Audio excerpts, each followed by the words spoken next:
Hello everyone, एक बार फिर से आपका स्वागत है प्लस माइनस पे। हम देख रहे थे नंबर सिस्टम। पिछले 2 लेक्चर्स में हमने देखा कि नंबर सिस्टम में हमने नंबर्स को कैसे कैसे क्लासीफाई किया। हमने स्टार्ट किया था नेचुरल नंबर से, उसके बाद फिर हम होल नंबर की तरफ बढ़े और पिछली क्लास में हमने देखा था इंटीजर्स और इरेशनल नंबर्स और रेशनल नंबर्स। तो इंटीजर्स में ही इरेशनल नंबर तक तो हमारा टॉपिक हो गया नंबर सिस्टम का। तो अब हम बात करें एक चीज़ इंटीजर्स में। तो जो पॉजिटिव इंटीजर्स होते हैं, अब थोड़ी चीज़ें रहती हैं, दो चार टॉपिक रहते हैं इससे रिलेटेड, तो उनको हम कवर कर लेते हैं। छोटे छोटे फैक्ट्स होते हैं, जल्दी जल्दी से निपट जाएंगे। तो अब हम देखते हैं पॉजिटिव इंटीजर्स में एक चीज़ देखते हैं हम कि जैसे पॉजिटिव इंटीजर्स,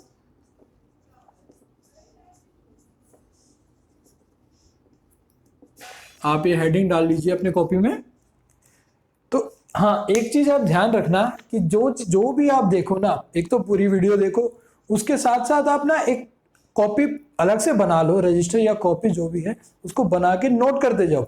उससे क्या होगा, एक तो आप देखते हुए नोट करोगे, आपको उसी टाइम याद हो जाएगा, प्लस फिर कभी आपको रेफरेंस चाहिए होगा तो आपको वीडियो दोबारा देखने की जरूरत नहीं पड़ेगी। आप वही अपनी कॉपी उठाना, उसमें देखना क्या चीज थी, इससे आपके लिए आसानी होगी। और लिखना, जितना आप ज्यादा लिखोगे, जितना आप ज्यादा सॉल्व करोगे मैथ्स के क्वेश्चन, उतना आपको बेनिफिट होगा, उतना आपको चीजें क्लियर होती जाएंगी। इसीलिए आप एक अलग से रजिस्टर निकालो, उसमें अपना सारा एक स्टार्टिंग से लिखते जाओ। अगर अभी तक नहीं लिखा है तो पहली वीडियो स्टार्ट करो, उसमें देखो और पूरे प्रॉपर नोट्स बनाते रहो और प्रैक्टिस की नोटबुक अपनी अलग बनाओ, ठीक है। अब हम बात कर रहे थे पॉजिटिव इंटीजर्स की। पॉजिटिव इंटीजर्स को हम कितने उसमें डिवाइड कर सकते हैं। पॉजिटिव इंटीजर्स बेसिकली होते क्या है, कहाँ से होते हैं। पॉजिटिव इंटीजर्स में 0 भी होता है, 1 भी होता है, 2 भी होता है, 3 भी होता है और इन्फिनिटी तक होते हैं ये पॉजिटिव इंटीजर्स। इसमें एक चीज हमें क्या देखनी है अब कि प्राइम नंबर्स क्या होते हैं। Prime numbers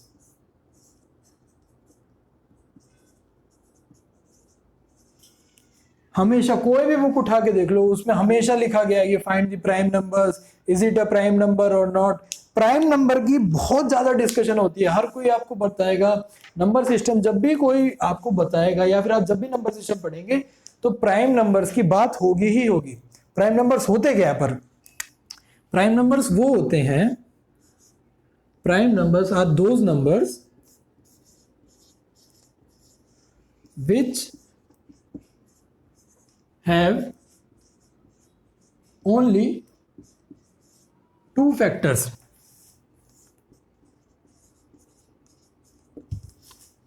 So prime numbers are those numbers which have only 2 factors. These 2 factors are also defined. ये 2 फैक्टर्स भी जो हम बोल रहे हैं कि प्राइम नंबर वो होते हैं जिनके सिर्फ 2 फैक्टर होते हैं। इन 2 फैक्टर के बारे में भी जो स्पेसिफिक वही 2 फैक्टर होने चाहिए तभी वो प्राइम होगा। पहला क्या होगा, फर्स्ट क्या होगा, नंबर इटसेल्फ,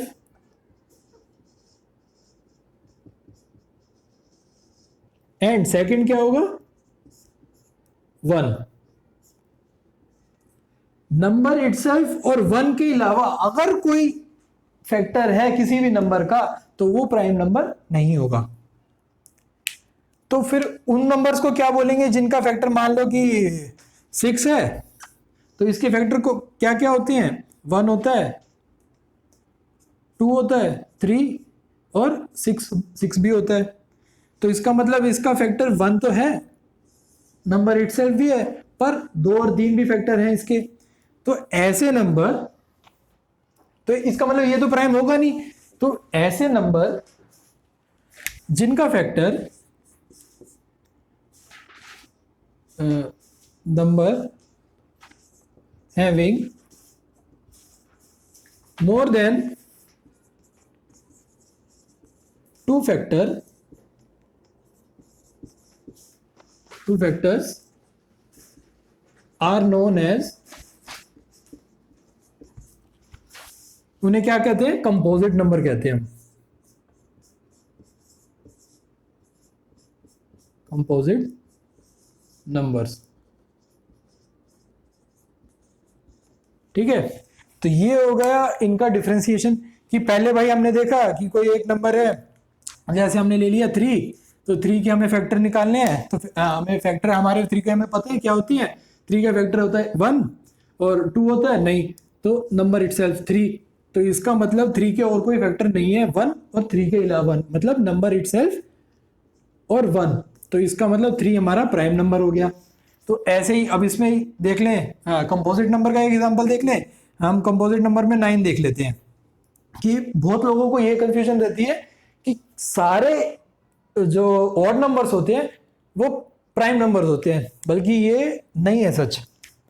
तो जैसे 9 है हमारा, अगर इसके हम वो निकालें फैक्टर्स निकालें, तो इसमें क्या क्या होगा, 1 होगा, 3 होगा, 9 होगा, ठीक है।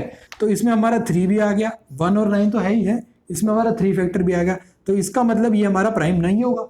ये हमारा जब प्राइम नहीं होगा तो हमारा 9 हो जाएगा एग्जाम्पल ऑफ कंपोजिट नंबर, ठीक है। अब इसे हम रब करते हैं। आप वीडियो को पॉज करके पूरा नोट डाउन कर लीजिए करें।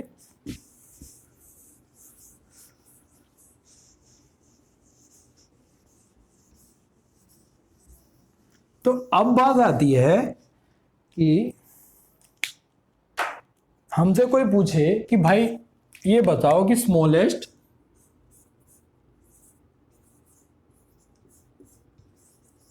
प्राइम नंबर क्या है, स्मॉलेस्ट प्राइम नंबर क्या है। तो इसमें आप क्या जवाब दोगे स्मॉलेस्ट प्राइम नंबर में? ज्यादातर लोग सब स्मॉलेस्ट प्राइम नंबर में क्या बोलेंगे कि भाई 1। क्यों बोलेंगे? बोलेंगे क्योंकि 1 का किसी और कोई फैक्टर नहीं होता। फिर मैं उनसे पूछूं कि भाई स्मॉलेस्ट कंपोजिट नंबर क्या है, तो क्या बोलेंगे? स्मॉलेस्ट कंपोजिट नंबर क्या होगा? जिसका फैक्टर जिसकी फैक्टर 2 से ज्यादा हो। तो ऐसा स्मॉलेस्ट कौन होगा? तो हम देखेंगे कि भाई हमारा होगा 4 होगा, स्मॉलेस्ट कंपोजिट नंबर हमारा 4 बोलेंगे, ठीक है। तो अब इसमें क्या देखा हमने कि स्मॉलेस्ट प्राइम नंबर जब हमने 1 बोला तो वो हो गया हमारा गलत। स्मॉलेस्ट प्राइम नंबर 1 नहीं होता है। स्मॉलेस्ट कंपोजिट नंबर 4 तो ठीक होगा, हमारा स्मॉलेस्ट कंपोजिट नंबर हमारा 4 होगा। तो हमारा स्मॉलेस्ट प्राइम नंबर क्या होगा? जब हमने यहां पे एक को वो गलत कर दिया, तो इसका मतलब क्या? एक हमारा कंपोजिट नंबर है, तो एक हमारा कंपोजिट नंबर भी नहीं है, ये बात भी हमारी गलत है। तो फिर हमारा एक है क्या? तो हम पहले एक को ही देखते हैं, फिर हम बात करेंगे स्मॉलेस्ट प्राइम नंबर क्या है।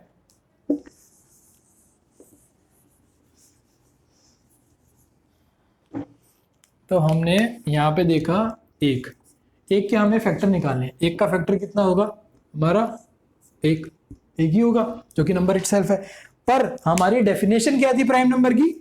प्राइम नंबर की हमारी डेफिनेशन थी कि those number which have only and only 2 factors, which have only and only 2 factors, which is 1 and number itself. पर एक के केस में, नंबर 1 के केस में हमारा फैक्टर, हमारे पास सिर्फ एक ही फैक्टर आ रहा है, ओनली 1 फैक्टर। तो इसका मतलब हमारी जो कंडीशन होती है प्राइम की कि हमारे पास 2 फैक्टर होने चाहिए, वो यहां पे वैलिड नहीं हो रही। तो इसका मतलब हमारा कि वो नहीं है, ये prime number 1 is not prime number, ठीक है। अब बात करें कि 1 प्राइम नहीं है तो कंपोजिट होना चाहिए। तो अब कंपोजिट में भी देख लेते हैं, कंपोजिट की क्या डेफिनेशन होती है? कंपोजिट नंबर की डेफिनेशन होती है those number which have more than 2 factors, जिनके 2 से ज्यादा फैक्टर हो। क्या होता है? Which have those numbers which have more than 2 factors. तो यहां पे देखो 1 के केस में क्या है, हमारे पास सिर्फ एक ही फैक्टर है 1 के केस में, तो इसका मतलब ये कंपोजिट नंबर भी नहीं होगा। तो 1 इज नॉट कंपोजिट नंबर। अब जब वन प्राइम नंबर भी नहीं है, वन कंपोजिट नंबर भी नहीं है, तो वन के लिए हमने एक स्पेशल टर्म डिफाइन कर दी कि भाई हमारी जो डेफिनेशन हमने बनाई थी प्राइम नंबर और कंपोजिट नंबर की, तो वन ना तो प्राइम नंबर में फिट बैठ रहा है ना कंपोजिट नंबर में फिट बैठ रहा है। तो वन को हम, एक छोटा सा नोट डाल लीजिए अपनी कॉपी में,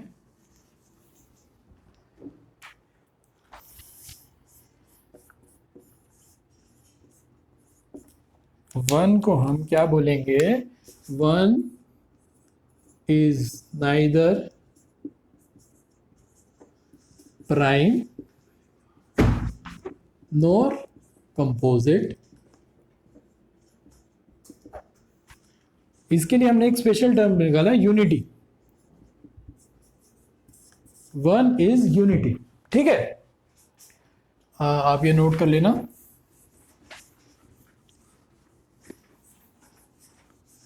अब बात वही आ जाती है जहां पे हमने स्टार्ट करा था वन का जिक्र, कि हमने जब पूछा था कि भाई ये मुझे ये बताओ स्मॉलेस्ट प्राइम नंबर क्या होगा, तब तो हमने बिना सोचे समझे एक बोल दिया, पर बाद में हमने प्रूव किया कि भाई एक तो प्राइम नंबर हमारा हो नहीं सकता, तो हमारा स्मॉलेस्ट प्राइम नंबर क्या होगा, एक के बाद क्या होगा हमारा दो। टू के कितने फैक्टर होते हैं, वन, और टू फैक्टर होता है सिर्फ, तो इसका मतलब टू हमारा प्राइम है, और इससे छोटा और कोई हमारा प्राइम नंबर होता नहीं, तो हमारा स्मॉलेस्ट प्राइम नंबर हो गया टू। ठीक है, तो ये नोट डाल के लिख लेना कि स्मॉलेस्ट प्राइम नंबर हमारा टू होता है। अब टू की एक और खास बात होती है, यहाँ पे एक और स्टार मार्क करके लिख देना। टू एक और खास बात क्या होती है, टू इकलौता एक, दो मतलब इकलौता एक ऐसा नंबर है जो कि इवन भी है और प्राइम भी है। ठीक है ना मजेदार बात, सिर्फ इकलौता दो ही ऐसा है जो प्राइम भी होगा और इवन नंबर भी होगा। तो two is only number which is prime as well as even। तो इसको हम एक शॉर्ट फॉर्म में भी ऐसे लिख सकते हैं कि two is even prime number.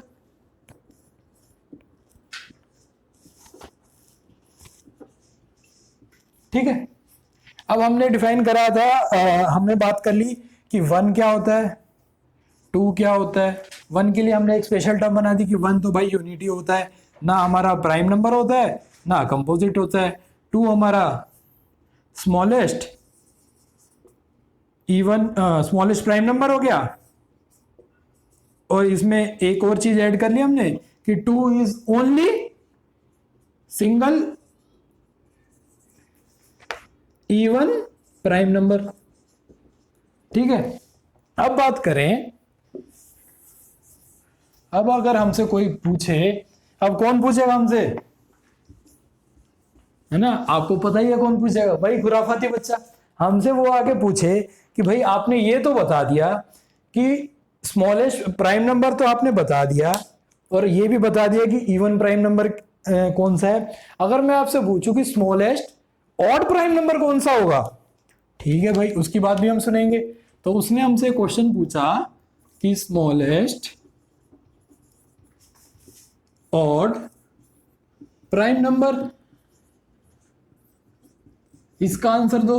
आपको, आपने जब प्राइम नंबर और कंपोजिट नंबर बता दिया है, ऑड इवन नंबर भी बता दिया है, तो अब इसका जवाब भी दे दो आप। तो इसका क्या होगा, अब हमने देखा कि भाई ऑड नंबर, हमारे स्मॉलेस्ट ऑड नंबर कौन सा होता है, वन होता है, क्योंकि जीरो तो हमारा इवन होता है, जीरो नहीं होगा, वन होता है। और फिर वन तो हमने बोल दिया कि भाई वन तो प्राइम होता ही नहीं है, पहले ही हम इसको कर चुके हैं। तो उसके बाद टू हमारा इवन नंबर है, तो हमारा स्मॉलेस्ट ऑड नंबर कौन सा होगा, स्मॉलेस्ट ऑड नंबर हमारा होता है थ्री। अब हमें ये चेक करना है कि थ्री प्राइम है या नहीं, तो हमें देखना है कि थ्री के कितने फैक्टर होते हैं, एक थ्री वन होता है और एक थ्री इटसेल्फ होता है। तो इसका मतलब ये प्राइम नंबर हुआ, ये स्मॉलेस्ट ऑड नंबर भी है, ये प्राइम नंबर भी है। तो थ्री क्या हो जाएगा, ये नोट डाल के लिख लेना, three is smallest odd prime number. तो कई लोग सोच रहे होंगे यार ये क्या बता रहे हैं, smallest prime number, smallest even number, smallest odd number. तो पता है क्या, एग्जाम में यही चीजें पूछी जाती हैं। एग्जाम में ऐसा ही क्वेश्चन पूछ लेगा, क्योंकि एग्जाम वाले वही खुराफाती लोग हैं जिनकी हम बात कर रहे हैं। तो ये वही चीजें ये है ना, एग्जाम वाले यही पूछ लेंगे, एग्जाम बनाने वाला यही पूछ लेगा कि हाँ भाई बताओ, बच्चों ने पढ़ लिया होगा कि ऑड नंबर क्या होते हैं, प्राइम नंबर क्या होते हैं, इवन नंबर क्या होते हैं। तो वही वो सीधा यही पूछ लेंगे कि बताओ भाई स्मॉलेस्ट इवन प्राइम नंबर बताओ, या फिर स्मॉलेस्ट ऑड प्राइम नंबर बताओ। ठीक है, तो ये चीजें हमें ध्यान रखनी है। यही छोटे छोटे फैक्ट्स होते हैं जो आके हमें दुखी कर देते हैं एग्जाम में। तो इसको ना और दूसरे तरीके से भी क्वेश्चन में पूछ लेगा एग्जाम में। वो यूं पूछ लेगा कि स्टेटमेंट बना लेगा कि we have a smallest prime number which is multiplied by smallest odd prime number and the resultant number is resultant number is subtracted from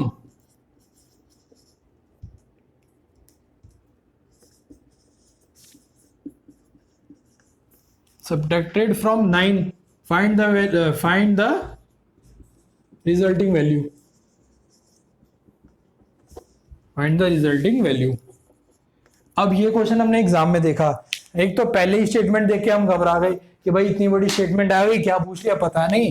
और उसमें देखा कि हमसे पूछा हुआ है कि स्मॉलेस्ट प्राइम नंबर है।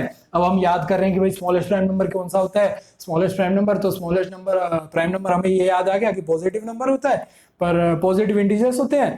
तो प्राइम नंबर में स्मॉलेस्ट देखा कि 1 होगा, तो हम उस टाइम पे यहाँ पे कर देंगे 1, जो कि हमारा फिर पूरा के पूरा आंसर गलत कर देगी, क्योंकि हमने जो ये छोटे छोटे फैक्ट्स बता रहे थे उनको ध्यान से नहीं देखा। तो इससे बचने के लिए छोटे छोटे फैक्ट्स बताते हैं। अब अगर किसी ने वो छोटे छोटे फैक्ट्स जो हैं जिनको हम ऐसे इग्नोर कर रहे थे अभी तक, उनको ध्यान से समझ लिया होगा, तो वो इतनी बड़ी स्टेटमेंट से भी नहीं घबराएगा। मान लो इतनी बड़ी स्टेटमेंट से घबरा भी गया वो, तो वो पढ़ेगा कि पहली चीज क्या है, we have smallest prime number. तो स्मॉलेस्ट प्राइम नंबर हमारा कौन सा होता है, 2। तो उसने बोला which is multiplied by smallest odd prime number. अब स्मॉलेस्ट ऑड प्राइम नंबर क्या होता है हमारा 3, तो इसका रिजल्टिंग क्या आया 6। तो उसने उसके बाद बोला कि resultant number is subtracted from 9।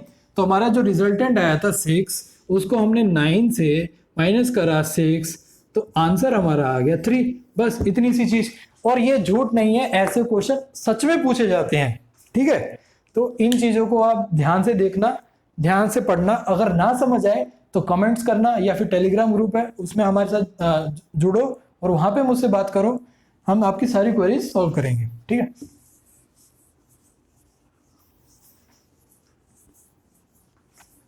अब हम आगे बढ़ते हैं। तो एक बार इसको ना डायग्राम सा एक छोटा सा बना लेते हैं, उससे और चीजें क्लियर हो जाएंगी कि भाई पॉजिटिव इंटीजर थे, इसको हमने प्राइम नंबर में बांटा, यूनिटी और कंपोजिट नंबर। ठीक है, अब हम प्राइम नंबर की बात करें, और बात करें थोड़ी प्राइम नंबर की, जो 2-4 छोटे छोटे और फैक्ट्स हैं। तो प्राइम नंबर में क्या होता है कि भाई हमें प्राइम नंबर पता होने चाहिए कि यहाँ पे प्राइम नंबर, जैसे कि काउंटिंग नंबर्स में 1 से लेकर 100 तक हमें पता होना चाहिए, 1 से लेकर 50 तक पता होना चाहिए। कि एक तो ये पता होना चाहिए कि कौन कौन से प्राइम नंबर है, और एक ये पता होना चाहिए कितने नंबर होते हैं हमारे प्राइम नंबर के। तो क्या ये छोटा सा एक नोट है, इसको आप नोट डाउन कर लेना और ये याद कर लेना कि number of prime numbers between 1 to 50। 1 to 50 में हमारे होंगे 15 प्राइम नंबर्स होंगे हमारे पास। और फिर उसके बाद हम बात करें 50 to 100, हमारे पास 10 प्राइम नंबर्स होंगे।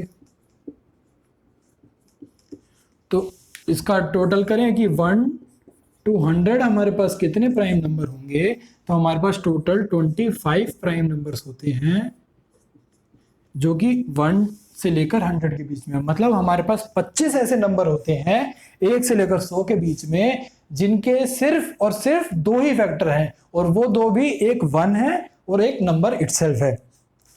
तो ठीक है, जैसे अब और कौन कौन से नंबर प्राइम नंबर होते हैं, वो आप एक बार ना पूरी लिस्ट बनाना कि 1 से लेकर 100 तक कौन कौन से प्राइम नंबर होते हैं। जैसे 1 से लेकर 10 तक की अगर हम बात करें, तो हमारा प्राइम नंबर होता है 2, फिर होता है हमारा 3, फिर 5, फिर 7, फिर हमारा 9 नहीं होता, 10 भी नहीं होता।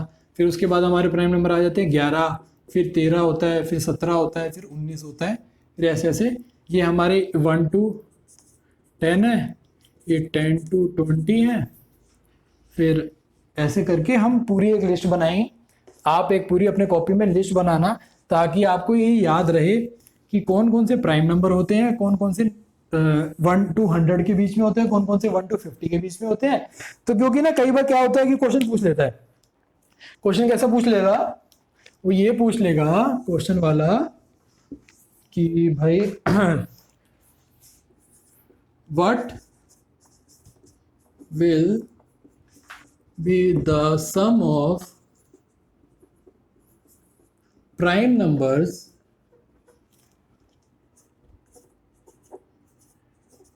between 71 to 90। अब ये हम ये कैलकुलेट नहीं करने बैठेंगे कि भाई सारे नंबर देखेंगे, उसके बाद हमें वो पता लगाना है कि 71 के बाद कौन सा प्राइम नंबर होता है 90 तक। अगर हमें याद होंगे तो ये हम तुरंत ही कर पाएंगे ये क्वेश्चन। तो अब ये देखो, उसने बोला कि हाँ इसका सॉल्यूशन कैसे करेंगे। उसने ये बोला कि हमारे पास 71 से 90 के बीच में प्राइम नंबर्स बताने हैं, उनका सम बताना है। तो इनके बीच में बताना है, तो हम 71 को काउंट नहीं करेंगे। 71 भी एक प्राइम नंबर होता है, पर हम 71 काउंट नहीं करेंगे, क्योंकि उसने बोला इन बिटवीन देम। तो अब क्या होगा हमारा, इसके बाद क्या प्राइम नंबर आएगा 73, उसके बाद अगला प्राइम नंबर होता है हमारा 89, उसके बाद हमारा अगला प्राइम नंबर होता है 79, उसके बाद हमारा अगला प्राइम नंबर होता है 83, फिर हमारा अगला प्राइम नंबर होता है 89, 90 आ जाता है। उसके बाद ये 4 प्राइम नंबर होते हैं हमारे 71 to 90 के बीच में। अब इनका एडिशन कर लेंगे कि भाई 3 और 3 6, 9 18, 24, 4 ये 2 14, 16, 30 और 2 32, 324 हमारा आंसर हो जाएगा। कि जो सम पूछा था उसका आंसर हमारा 324 आ जाएगा। और ऑप्शन में भी ना कई बार वो ऐसे पूछ लेता है 324 होगा ऑप्शन, 323 होगा, 321 होगा। तो ऐसे क्वेश्चंस को हम ऑप्शन से नहीं कर पाएंगे। हाँ ऐसे कर लेते हैं कि हम सिर्फ ये यूनिट डिजिट ऐड कर लेंगे, जैसे कि 3 3 6 6 और 9 9 18 18 24। तो हम देख लेंगे कि भाई यूनिट में यूनिट प्लेस पे हमारा 4 है, तो हमारा ऑप्शन यही होगा। ठीक है,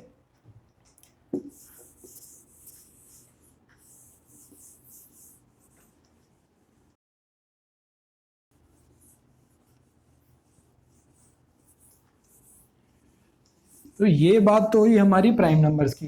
तो प्राइम नंबर्स निकालने की बहुत सी टेक्निक होती है, वो आगे वाली क्लासेस में हम देखेंगे।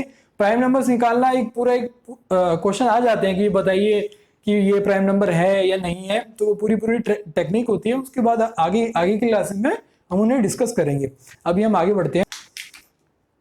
अब हम बात करेंगे प्राइम नंबर्स में भी different type of prime numbers होते हैं। ठीक है, तो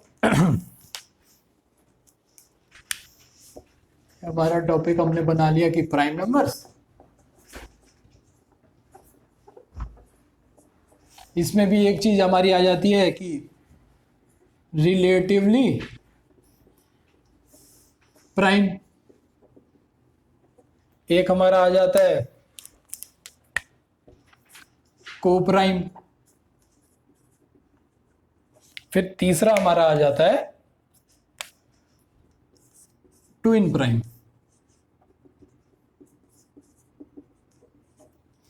तो अब इनको डिफाइन करने के लिए, इन तीनों चीजों को डिफाइन करने के लिए सबसे पहले तो इनको देखते हैं कि रिलेटिवली प्राइम और को प्राइम में क्या फर्क होता है। ये जो दो टर्म है ना, मोस्ट कंफ्यूजिंग टर्म है ये, मोस्ट कंफ्यूजिंग, क्योंकि आप कोई भी बुक उठाओगे ना तो उनमें लगभग को प्राइम को ऐसे लिखा होगा कि को प्राइम और रिलेटिव प्राइम।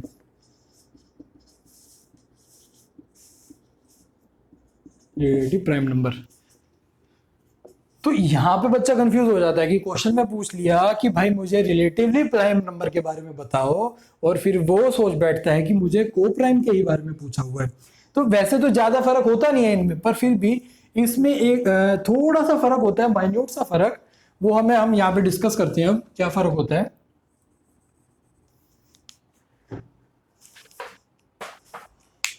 पहले हम बात करते हैं को प्राइम की। ठीक, पहले हम बात करते हैं रिलेटिवली प्राइम की।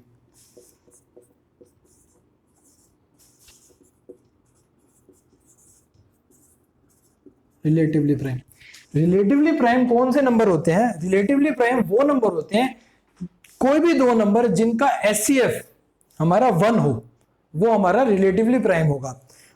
तो फिर अब कोई बोलेगा, वही खुराफाती बच्चा बोलेगा कि भाई को प्राइम क्या होते हैं, फिर मैं उसे ये बोलूंगा कि को प्राइम भी वही होते हैं जिन दोनों का एचसीएफ, जिन दो टर्म्स का एचसीएफ 1 हो तो वो दोनों आपस में को प्राइम होंगे। तो अब वो बोलता है कि भाई इसमें डिफरेंस क्या है। हम रिलेटिवली प्राइम को, जो मैं अभी बोल रहा था कि बुक्स में लिखा हुआ था कि को प्राइम भी लिख सकते हैं, पर मेरी बात सुनो, रिलेटिवली प्राइम में क्या चीज अलग आ जाती है। रिलेटिवली प्राइम में जरूरी नहीं होता कि वो प्राइम नंबर खुद हो। जैसे कि हमारा 1 और 9 है, 9 हमारा प्राइम नंबर इंडिविजुअली प्राइम नहीं है, बट 1 और 9 के बीच में हमारा एचसीएफ, या फिर यूं कहें इन दोनों का कोई कॉमन फैक्टर नहीं है और हमारा कॉमन फैक्टर सिर्फ 1 है, तो ये दोनों 1 और 9 आपस में रिलेटिवली प्राइम होते हैं। कुछ आई समझ में बात? मैं वही चीज कह रहा हूं कि को प्राइम तो वो नंबर होते हैं कि कोई भी दो prime number, two prime numbers बस हैविंग एचसीएफ इक्वल्स टू 1, ठीक है। और रिलेटिवली प्राइम में जरूरी नहीं होता कि ये कोई भी दो डिजिट हमारे प्राइम हो। अब कोई कहेगा कि भाई इसका मतलब सारे प्राइम नंबर, सारे को प्राइम नंबर हमारे रिलेटिवली प्राइम होते हैं। बिल्कुल सही बात है, सारे को प्राइम नंबर्स, या फिर यूं कहें हम सारे prime numbers, all prime numbers, all prime numbers are relatively prime. इसका मतलब क्या होगा? इसका मतलब ये होगा, कोई भी प्राइम नंबर उठा लो, आप उठा लो कि हमने ले लिया 2, एक प्राइम नंबर 2 ले लिया, उसके बाद हमने प्राइम नंबर ले लिया 11, तो ये दोनों को प्राइम भी है और आपस में रिलेटिवली प्राइम भी है, क्योंकि इनका एचसीएफ 1 है। तो कोई भी ऐसे 2 ले लिया और हमने 13 ले लिया, तो ये तो को प्राइम नंबर तो है ही है, ये रिलेटिव प्राइम भी है। तो रिलेटिवली प्राइम, सारे रिलेटिवली प्राइम को प्राइम, हाँ, सारे को प्राइम नंबर हमारी रिलेटिवली प्राइम नंबर होंगे, ठीक है। तो ये थोड़ी सी कंफ्यूजन हो जाती है इसमें, क्योंकि आज तक वैसे तो कोई एग्जाम में ऐसी चीज आई नहीं है कि उन्होंने पूछा हो कि भाई रिलेटिवली प्राइम बताओ, और उसको हमने आंसर निकाला और फिर वो को प्राइम से हमारी क्लैश हो गई चीजें। तो ऐसा हुआ नहीं है, बट ये चीजें समझने वाली इंपॉर्टेंट चीजें हैं कि रिलेटिवली प्राइम और को प्राइम में एक छोटी सी डिफरेंस होती है कि भाई रिलेटिवली प्राइम में वो कोई भी नंबर जो प्राइम हो चाहे ना हो, वो आपस में प्राइम नंबर हो सकते हैं। उन दोनों का अगर आपस में एचसीएफ 1 हो तो वो रिलेटिवली प्राइम होंगे, ठीक है।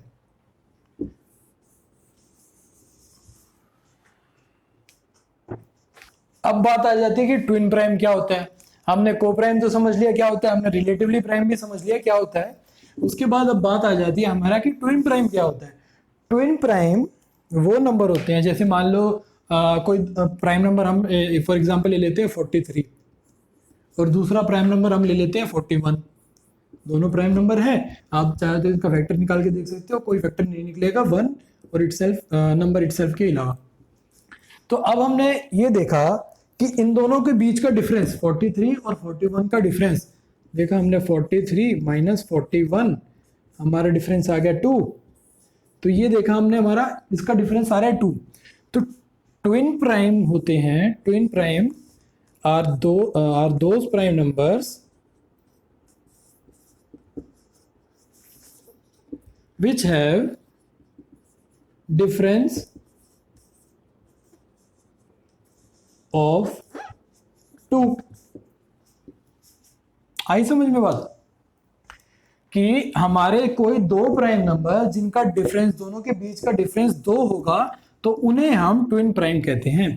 फॉर एग्जांपल हमारा हो गया 43, 41 and 43 are our twin prime number.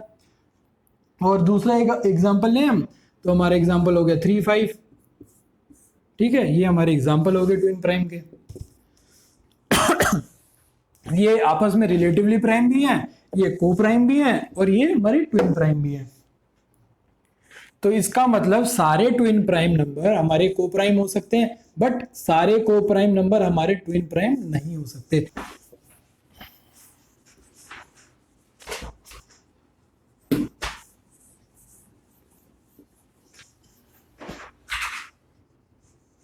अब एक दो छोटे छोटे हमारे नोट्स हैं, वो आप लिख लो, उसके बाद हम आगे चलते हैं। ठीक है, एक नोट ये लिख लेते हैं कि 2 consecutive odd numbers,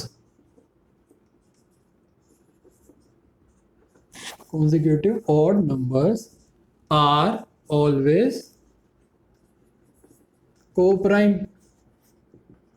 ठीक है, तो कैसे, अब कोई odd number, consecutive odd number ले लो, जैसे 5, 7 ये को प्राइम है, 9, 11 ये को प्राइम है हमारा, फिर 11, 13 ये हमारे को प्राइम है।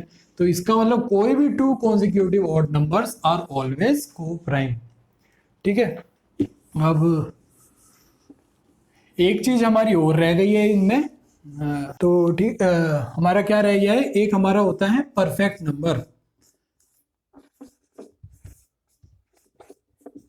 परफेक्ट नंबर आपने न जाने कितनी वेब सीरीज, कितनी हॉलीवुड मूवीज में देखा होगा कि भाई हर कोई एक पुलिस इंस्पेक्टर आता है तो वो कहता है कि कोई भी क्राइम परफेक्ट नहीं होता, पर यहाँ पे हमारा नंबर परफेक्ट हो सकता है। वो कौन सा नंबर परफेक्ट होता है, वो ये होता है अगर sum of all the factors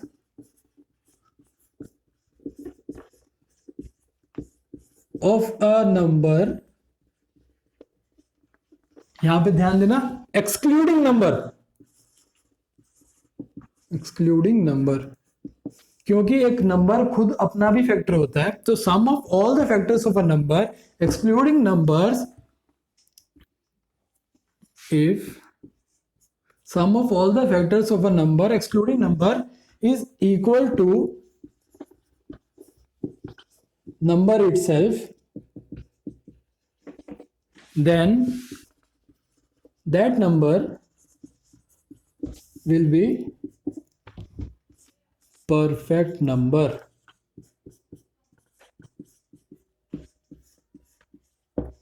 तो इसका एग्जांपल देख लेते हैं, जैसे कि हमारा एक एग्जांपल ले लेते हैं हम 6। तो 6 के हमारे फैक्टर कौन कौन से होते हैं, 6 के हमारे फैक्टर हो गए 1, 2, 3 और 6 खुद।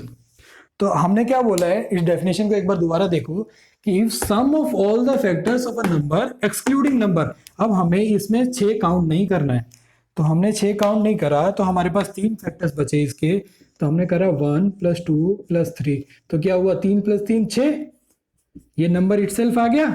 तो इसका मतलब 6 इज परफेक्ट नंबर। ऐसे ही अब एक और एग्जांपल देख लेते हैं कि ये बताओ भाई कि हमारा 9 परफेक्ट नंबर है या नहीं है। अब हमने देखा 9, इसके हमने देखे फैक्टर्स क्या क्या होते हैं, हमने देखा 9 का होता है 1, 3 और उसके बाद क्या होता है 9 इटसेल्फ होता है, तो 9 आ गया। अब हमने बोला कि परफेक्ट नंबर की डेफिनेशन में देखा कि हमें नंबर को एक्सक्लूड करना है, तो हमने 9 नहीं करा, तो 1 प्लस में 3 हमारा आया 4, जो कि 9 तो नहीं है, तो इसका मतलब हुआ 9 इज नॉट परफेक्ट नंबर। ठीक है, तो ये एक तरीके से हमारा क्लासिफिकेशन ऑफ जो नंबर्स होता है वो यहाँ पे खत्म होता है। अब इसके आगे हम नेक्स्ट क्लास में कंटिन्यू करेंगे। आप ऐसे ही मेरे साथ बने रहें और वीडियो को लाइक करें अगर आपको पसंद आया। अगर नहीं पसंद आया, कोई चीज कहीं पे दिक्कत हो रही है, तो आप कमेंट में जरूर लिखें ताकि मैं उस चीज को इम्प्रूव कर सकूं, या फिर आपकी कोई जो भी दिक्कत है उसको मैं सॉल्व कर सकूं। और थैंक यू वेरी मच।